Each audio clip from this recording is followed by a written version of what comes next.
Welcome everyone, they call me Intrattackout, and when I thought about what dreams meant to me, the first thing that came to my mind was the saying, Sic parvis magna. Of course, this is a saying made famous by the Uncharted series, which translated it as, greatness from small beginnings. Those few words describe quite perfectly what I love about dreams. Dreams to me is about the start of something great, the birth of a new wave of creators, new developers and a new community. Like many of you, I've waited years for this game. Ever since the teaser and announcement, I've been wanting to play it because I was and still am such a fan of the LBP games.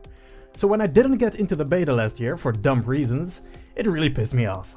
Luckily, the early access was announced, but I fully expected to not be able to enter that one as well. When it released, I must have been one of the first people to get it. I was in college in the hallway furiously refreshing the PlayStation Store while I should have been working on a project. When the early access popped up, I threw my money through cyberspace faster than someone could wire a trigger zone into a keyframe. When I started creating immediately at home, I think I can speak for more people that it took some getting used to. The first few weeks were really difficult. It's like I had been starved of food for 4 years only for someone to teleport me into a dining hall with the biggest buffet humanity has ever put forth. I had no idea where to start and what to do. But greatness from small beginnings doesn't just describe dreams. It describes the arcs of the creators within them. We all started small. I made a character, a glitchy Star Wars tech demo, and a lot of failed platformer levels. Then a spark in the form of Cyberpunk 2077 started my adventure for real. After I finished that and started work on first-person shooters, I had changed.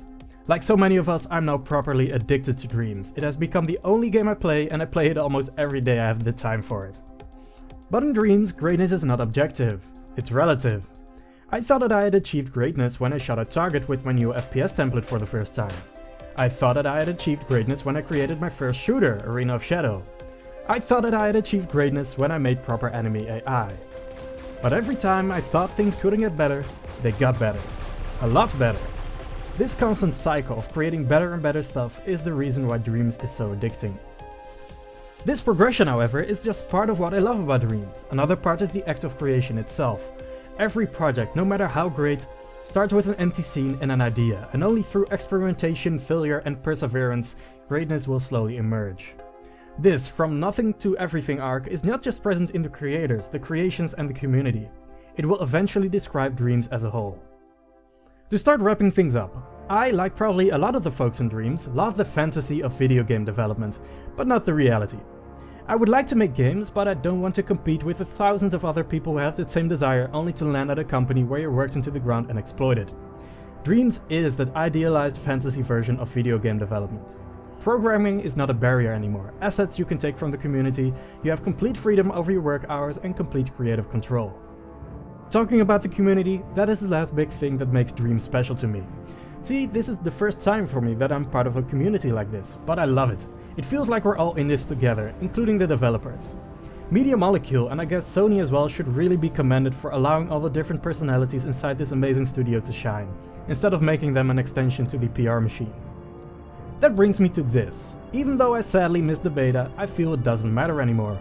We've made so much history over this last year and have created so much cool stuff that it would be foolish to dwell on the grudges of the past.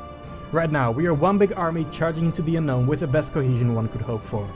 Media Molecule might be leading the charge, but we are right behind them. What will happen next? I do not know, but I do know that it will require some serious opposition to drive this community apart. This is only the beginning. Thanks for watching.